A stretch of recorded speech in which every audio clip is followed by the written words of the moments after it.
Okay, we're live.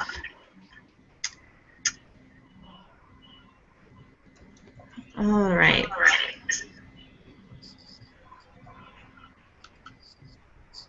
Let me go to the right page.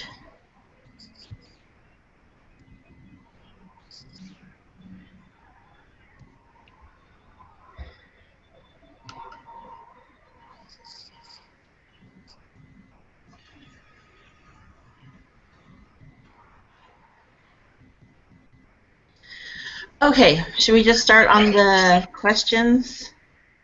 Yeah. All right. Yep. George Will discusses many important topics. Choose one that you are personally interested in understanding and then research the following. Why did the government get involved in this issue? Has it been effective? What have been the results? And based on George Will's speech, what could the government be doing right now to help this situation more effectively?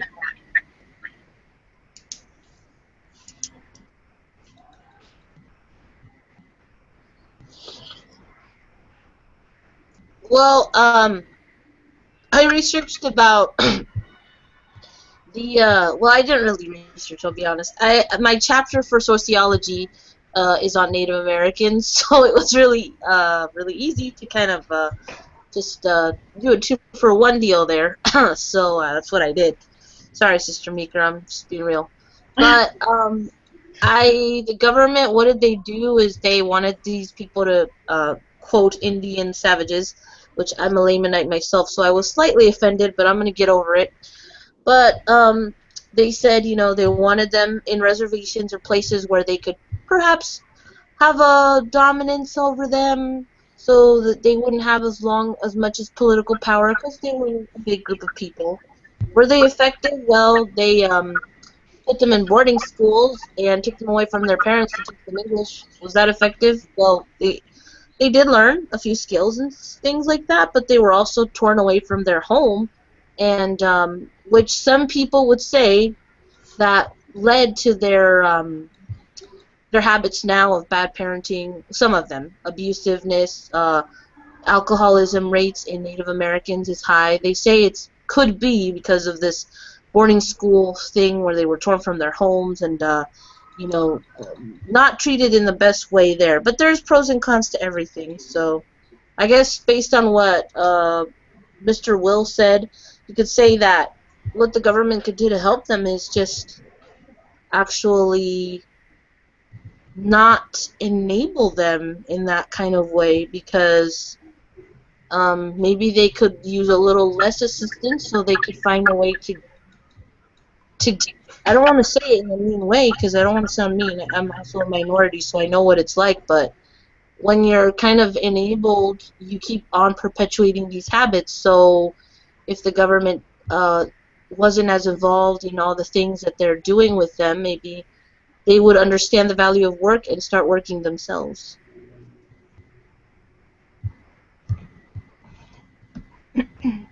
I definitely think it's hard to find a good balance between helping people and enabling them, for sure.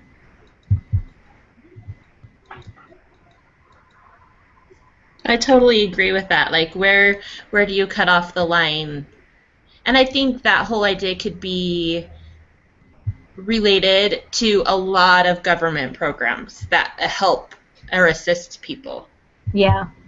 Well, and I think part of that is just because if people don't have a gospel background, it's just like Elder Christofferson's talk. If they're not, living morally themselves, they don't necessarily have that drive to strive to be independent and strive to, get off of that assistance eventually. So a lot of people are just happy to take the easy road and just keep getting help.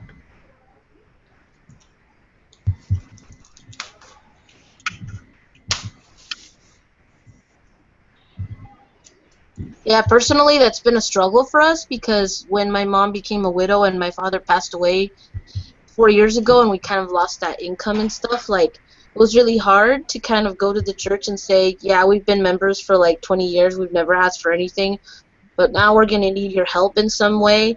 And it was just a little hard, and it was even hard for the leadership to understand that we needed a little more help than the average person for a while. and it was just a difficult time, and we're still going through difficult times like that.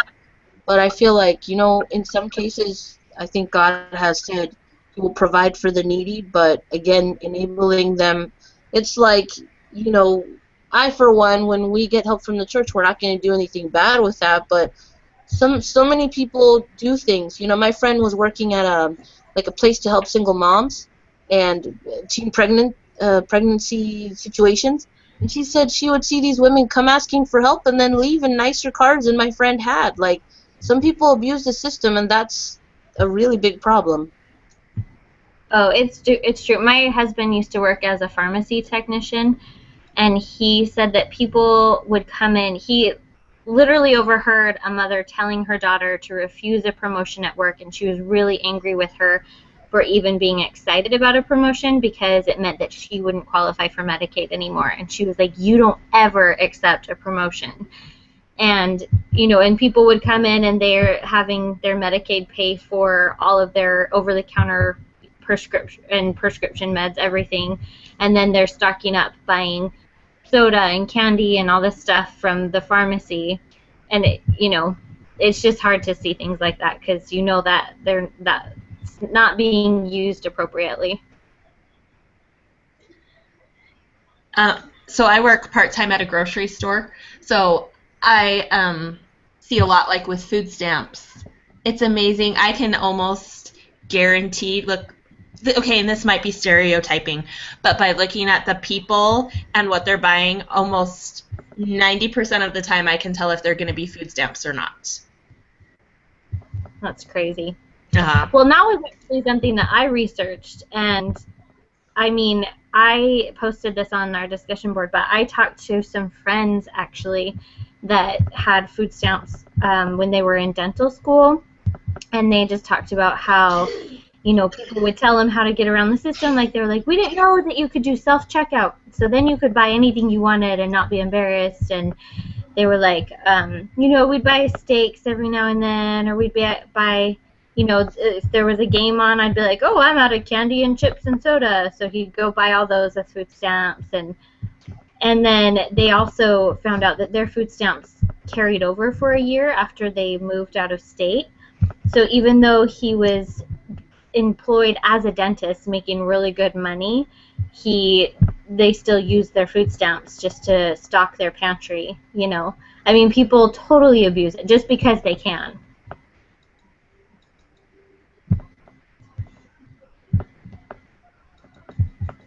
Yeah, and that makes it hard because, like, for example, my uncle's on food stamps, and rent here for just one room here in California is about $900. He only gets $1,000 from Social Security, which is his retirement, because he worked like 3 jobs for like 30 years, and that's what he's getting. Well, he didn't speak English, so it's not like he made a lot of money. It was just minimum wage jobs, right?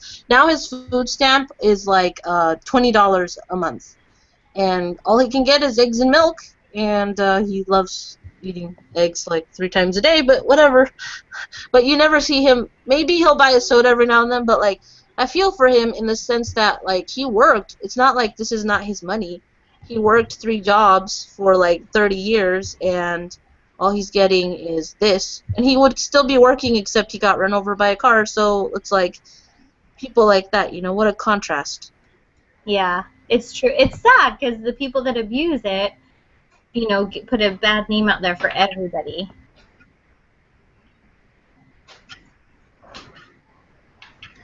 That's so true. And there are those that don't abuse it and really do try to use it for its purpose. Mm-hmm. So it is sad that there's a few that ruin it for everybody. Yeah, definitely. Yeah, I think just I think it was in my stress and coping class, we actually read some talks about just like financial, talks by the men of the church who've just talked about the importance of, living within your means and all that kind of thing. And I just think that a lot of people, they just, I don't know, like, I know that there's a lot of people who, need more education, different things like that, but it also just is a society viewpoint of instant gratification, and it's hard for people to live within their means. And I think if people just had a shift of viewpoints of, you know what, I'm going to save, I'm going to work for, and save up for things that I really need, then it wouldn't be so much, I don't know. I just think it would help a lot. Just And we live in the instant gratification generation, so people don't want to save for things. They don't want to have to wait to get what they want. They want it now. Right. So they get it now, and then they can't afford other things that they need. Right. So I think that some of the government programs help or enable people rather than helping them. Yeah. Agree. Helping people become more self-reliant and things like that. Yeah. I mean, and we even we have to actually be on Medicaid right now while we're in school because we don't have an income, and we're moving to Ohio. So I was calling to see how we'd qualify. My daughter has cystic fibrosis, so we would go absolutely bankrupt if we had to pay out of pocket for everything. And anyway, because we just sold our house, so we are going to have cash, but we're hoping to live on that cash rather than spend it all on medicine and stuff like that, so we won't have to go into as much debt. So anyway, I was just asking because I didn't know if we'd still qualify if we had all of that cash. And the lady said because of Obamacare, they don't even look at your assets anymore. It's purely based on your monthly income. So technically, I mean, a billionaire's son who doesn't work could qualify for Medicaid even though he has all of those assets just because he doesn't have that income every month. So I think we just need to have better regulation and better ways to actually assess where there's a real need and where there's not.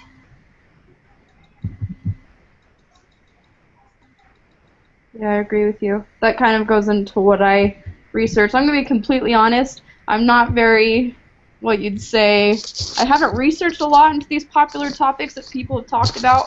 So a lot of the stuff that he said kind of went over my head, but I picked up little things here and there of what he said.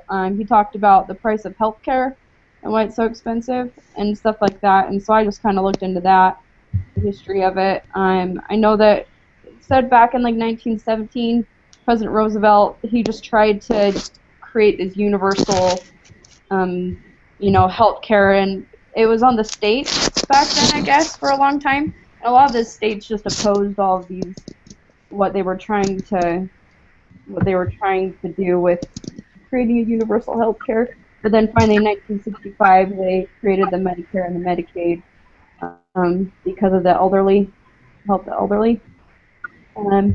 As far as how has it been effective, I'm not 100% sure. I wasn't able to research too much on it, but I know that costs of healthcare and different things are really expensive, and that's one of the things that is a problem right now. My husband's talked a lot about it, and so I've just heard bits and pieces of how healthcare is going, but so yeah, that's just what I looked up, and I need to do more research on it, but. Well, I think a lot of these programs, they start out with good ideas, but they're just not implemented in the best, most effective way. Like he was talking about healthcare and how it's not open statewide. So you basically just have to search in your state to find healthcare.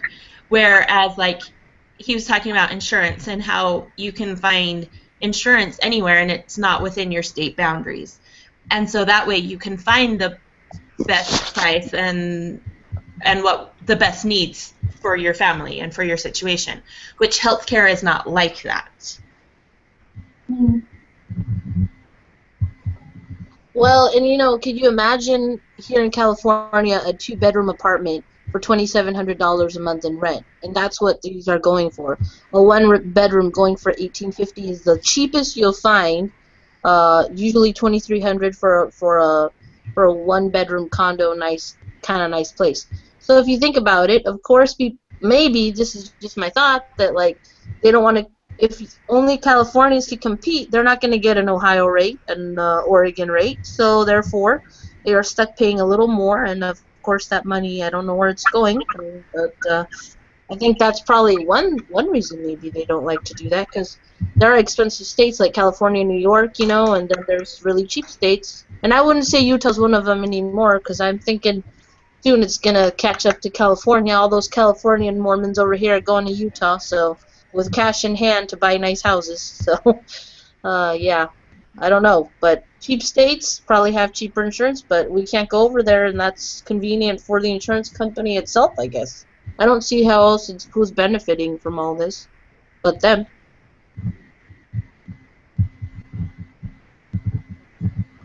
Yeah, it's definitely complicated. Yes, definitely. So, what do we think the government could be doing to help some of the situations be more effective? I personally am not a big government person. I feel like obviously there needs to be some federal regulation, but I really feel like the closer you can get to the local level, the better. I just feel like, you know, the local leaders know the people, they know the situations, and I just feel like if the government would allow more of that rather than trying to mandate for the entire country, I feel like things could run a lot more smoothly. I totally agree with that. Maybe another thing could be kind of like a little bit of a, and they do this because I know they do, you know, the monthly review, but be more like look more in depth. I remember my friend was trying to apply for state Medicaid here in California, and they didn't ask her for bank statements. They asked her to take a form and have like a teller or a bank person sign it and say that she had that balance in the bank. Of course, theoretically, one could move one's money out of the bank. So I don't know, like there's really, honestly, this is kind of it's your word here that, you know, people are pretty shady. I'm sorry, that's the word that comes to mind, but maybe a little bit more of a, I guess, review process that would help kind of determine what these people are doing, and maybe like um, give it a time-bound situation. You know, this is a 6-month thing. This is not like, and they know that every time they reapply, it's gonna be, I don't know, not a little harder, but just a little more scrutinizing, because it's like, well, what have you done in 6 months to get better? You know. Right. So, Well, and there's situations like ours, like, you know, we're in school and it's for a certain time period. So, you know, they could know, okay, they're going to be in school for 2 years, so they will probably need this assistance for 2 years. But after that, like you said, then that's when, you know, if we're reapplying, that's when they should have some red flags come up, like, why are you guys still applying? You should be done. You should have a job, you know, and then just time limit. I mean, there's so many different things that could be done, and they don't do it. so the program that I researched was WIC, which is Women, Infants, and Children, and I like this program because there are you know, limits to it. So they only take pregnant women and women who are postpartum up to 6 months, and then children up to 5 years, and after that they're no longer eligible. And it's for low income families, but there's a lot of really strict guidelines with it. Like they have to go in every month and go through trainings to be able to get their food vouchers, and then the vouchers are only for specific items, and they can only get these, you know, specific items. They can't get extra stuff. But the people involved in the program are learning why nutrition is so important, and then how they can get these items, and they can see the actual cost of them. So that's a really good program. And there are those, you know, guidelines and time limits and stuff like that. Yeah, that's true with WIC, there is. Well, you know, for unemployment, I don't know if this is correct, because I used to be an over-the-phone interpreter, so Like, there would be people who spoke Spanish calling in, and I would help them with unemployment, making their weekly reports and stuff, and it was just like a phone interview. Have you actively been seeking work? I kind of knew it by heart already. And it's like, so how would you know that this person was really, you're just taking their word for it? I mean, couldn't there be a form that they fill out, that they have somebody sign when they submit an application, or show receipts that they submitted online applications, email confirmations, etc., etc.? It's just that easy. Yeah, I've been looking for a job, but not really. I mean, come on. Yeah, that's very true. So there's lots of areas that they could definitely improve on. And maybe evaluate and get rid of some programs that aren't as useful. Okay, let's go to the next one. Dr. Will cites a problem no one wants to talk about with Bronfenbrenner's model. I can never say that name. How is this issue impacting children and families, communities, and our nation? What was the problem nobody wanted to talk about? I forgot. I'm sorry. Families? I don't know if I remember either. Yeah, I feel like he wasn't very specific with what it was. I feel like he named a couple different things, but I wasn't sure.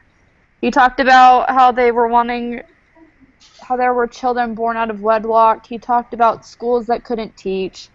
He was talking about how they were wanting to make United States, the #1 country with children with being smart with math and different things, and so the whole kind of dumbing down the curriculum. So he talked about a couple different things. So I'm not sure exactly which one he was referring to. Remington, get it cleaned. Yeah, I don't remember that one either. All right. How about you, Megan? Do you remember? I don't. I felt the same way. It wasn't super clear. I thought it was about human capital. Was that, maybe I'm wrong? Whatever it was called, because like now education is the biggest thing that we need, whereas before it was just trade skills. So yeah, and then now the problem is that there are so many retiring, and then in 2030 or something, there's not 2 people for every retiree or something, and so then like there's gonna be a time that if we don't have immigration or something coming in, I would listen to that part, right? It's convenient for me. It's my people. Replenishing the workforce, but of course my people particularly are not going to really be in the top tier of that, so I don't know really what's going on there, but I didn't understand that either, but I perked up my ear when I heard immigration. Yeah, he talked about that. I remember that. Yeah. All right, well, let's see.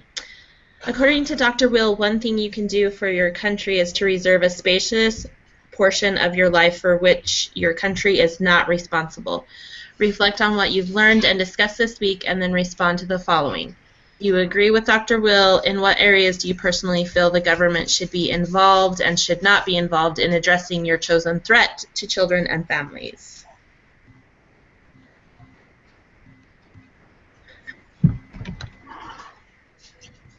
Well, I personally, like I already mentioned, I think less government involvement is almost always ideal. So I feel like the more that people can do themselves and with the help of family, I mean, just like the church's model, like you turn to your extended family when you need help and then to the church and things. I feel like if we would use that system more than immediately expecting the government to take care of us, I just feel like that would be better for everybody. But with my chosen threat, it's the comprehensive sex education, like the type that Planned Parenthood is doing, where it's really, really detailed, and they basically vilify parents and teach kids about masturbation and pornography and all sorts of stuff. And I definitely think that school districts should be the ones to make the choice about what curriculum that they're going to use. And right now we don't have a national curriculum, but with the way that Common Core is going, and also Obama's recent mandate with the transgender bathrooms and all of that stuff, I would not be surprised at all if we have a national sex ed curriculum soon.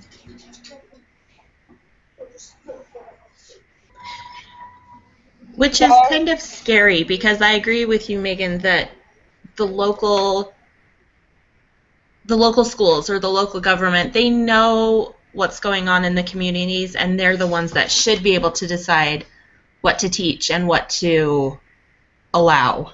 Right. Well, and it's so much easier for people at the local level to be involved. I mean, you can go to school board meetings, you can have a voice there, whereas on the federal level, I mean, you can send emails to your senators and your House of Representative people and everything, but like we mentioned last time, sometimes those just go unheard anyway. So I just feel like the people can make such a bigger impact at the local level than at the federal level. Yeah, I agree with that.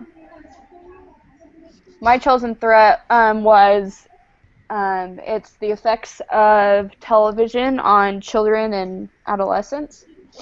And I talked about in my persuasive article a lot of different things of how it affects children and adolescents, but I really think it just comes down to, I don't think the government should, be involved in that at all, because it just comes down to personal preference. But I think that the more that people can be educated on the actual effects that television has, then it would just create more awareness and help kind of switch the way people view it and see the more harmful effects than the good effects that it has. So I think just education with people is the most important thing. Yeah, definitely. For my threat, which is pornography, I don't really think I think in terms of sex trafficking, there's a lot one can do there, because, if research shows that people who are addicted to this thing, this drug, sorry, I just despise it very much, they resort to violence against, women or men if they're women, but usually this is a male problem, although it's becoming a female problem. But whatever it is, they resort to violence, and the what it leads to in the end, ultimately it can lead to sex trafficking. So I think, like, I don't know if I wrote this in a discussion board where, there used to be so many other words blurbed out in TV, and now I see more and more of them just not being. I know that on cable it's different, but like, the major networks, whatever. But it's just weird, and it's kind of weird because on Spanish television, they blurb out everything that could be weird. For example, us in Spanish, we say negro, and that means African American, but it's not like bad. We don't say it like the N-word, but they still bleep it out sometimes, and it's just so weird. But then I go to, watch a show in English, and the B word isn't bleeped out anymore. So I just think, like, we're being taught to be a little more profane, and also in the way of course they can't regulate dress, but just starting with language, derogatory language towards women or anybody. And then it just all goes and snowballs into all these things that are going wrong.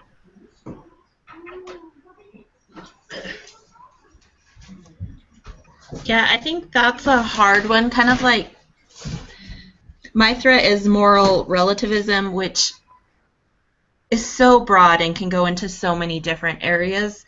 But one of the things, I think, when we morally, like government morally allows like same-sex marriage and those types of things that since the beginning of time has been morally wrong, and then all of a sudden government comes in and says, oh, it's fine, then we open doors for other areas that can be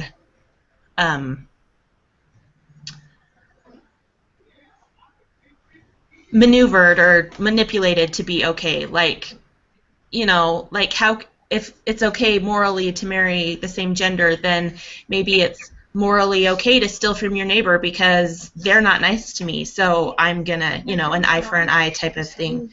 And I think those types, it opens doors to other areas and then I wonder where society eventually will end up at when it's just little, it's a big thing, but then it opens up to other things, like, why is it okay for, like, I can marry the same sex, but I can't marry my cousin, but me and my cousin love each other. Those types of things. I love my cousin too.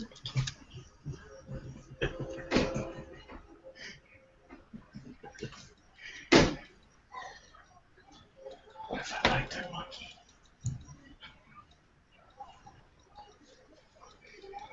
Sorry, I was distracted for a minute. Did somebody make a joke in the background? I'm sorry, I was distracted. Yeah, my husband says he's like, what if I want to marry a monkey? It's not funny, Ryan. Hey, it's evolution, man. Go away. All right. In reverse. Stop it. I was Let's see. just distracted because I'm kind of like a jokester like that, so sorry. You're totally fine. But it's for me, like, one of the toughest things is that, because, like, for example, how do you talk about modesty with somebody? Okay, because, like, when the missionaries told me one day, could you help our investigator? She needs to learn about modesty. And I'm thinking, okay, how do I do that when half my ward doesn't dress modestly? In Latin culture, we are a little strange. We're very conservative on one hand, and then we, I guess, give men what they want on the other hand. So can't really say there. But, like, it's just hard. You have to set an example. So how do you tell your kids, don't drink when when they see these things that are so cool on TV? And so the same thing is for gay marriage. So it's so hard. And then this whole transgender thing, man, I'm still confused about the whole bathroom situation. But I'll tell you, I don't really like it because I'm visually impaired. So now if I accidentally go in the men's room, people are gonna start thinking stuff. So I don't know if I like that. Right. Okay, one day I'm at the library and I'm looking to see which bathroom it is. I forgot how to read Braille, which I should relearn. And I'm like, okay, men, women, these little pictures don't do anything for me. They're too small. Somebody looks at me and goes, "Oh, do you want the women's bathroom, right?" And I'm like, "Do I not look like a woman?" Oh my gosh, that's crazy. Well, you don't want to offend you. What did they think? I was deciding what gender I felt like in the morning? This is why this doesn't benefit me at all. This is just very, very putting a lot of pressure on me to learn Braille, get closer to those signs, You should speak up about that you feel discriminated against. Yeah, when Obama comes here, I'll have some kind of sign and just punch him. Just not. I call him Big Ears. That's my nickname for him. I don't think he needs Air Force One. He can just use his ears. Okay, I'm sorry. I'm done. Okay. Okay. Are we ready for a summary? Yes. Okay.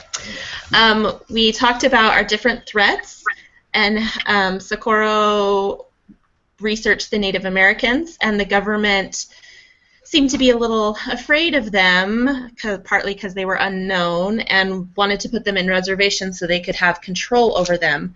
Was it effective? Not really, but maybe some. They went to boarding schools and learned some skills, but they also have a large problem with alcoholism, bad parenting, and that could be due to the boarding schools, and they weren't with their families where they could learn the good things and how to be good parents. We talked about government enabling people and how we need to try and find a balance between helping people and enabling people. When we enable them, that leads to more abuse of the systems, of the different programs that are available, there's a lot of really good programs, but people do abuse them, like food stamps. And there's some flaws in the system that could definitely be, I'm trying to read my notes, that could be looked at, like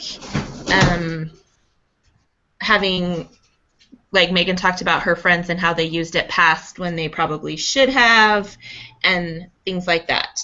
We talked about healthcare and how it's so expensive, and how we talked about ways that we could be more effective and having better regulations and assessments for programs, letting the local government run things more than federal government, because local knows what's better for the people because they're there living it every day.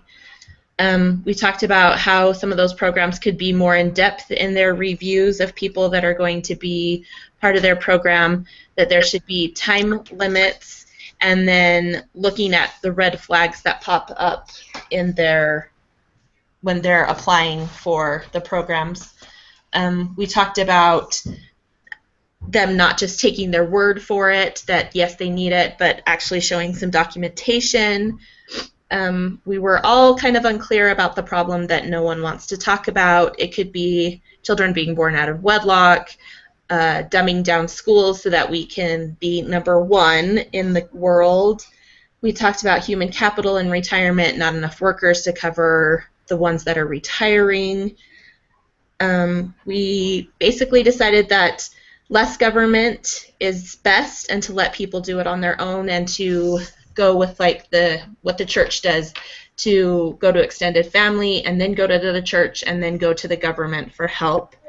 We talked about our different threats, comprehensive sex ed, the effects of media, pornography, and moral relativism, letting schools decide what to teach and parents decide what's best, but education overall is really what's going to make a difference. We talked about acceptance of language and modesty and those types of things, and how the more we accept the negative, then it becomes wide open and it opens doors to other things. Cussing never hurt anyone. And I think that's it. Cussing never hurt anyone. Especially when you're mad. Stay out of it. It's true. In Spanish, it works. No, I'm just kidding. In Spanish, being angry works, but not in English. I'm telling you that right now. That all sounds good, though. But now all my friends know when I say bad words in Spanish because I say them so much. No, I'm just kidding. I don't. I just say estúpido. That's not bad. That's not bad. But it sounds angry when you say estúpido. Okay. Yeah, That that's a great reminds me point. of- Thank you. Oh, I Thank should you so probably much. stop.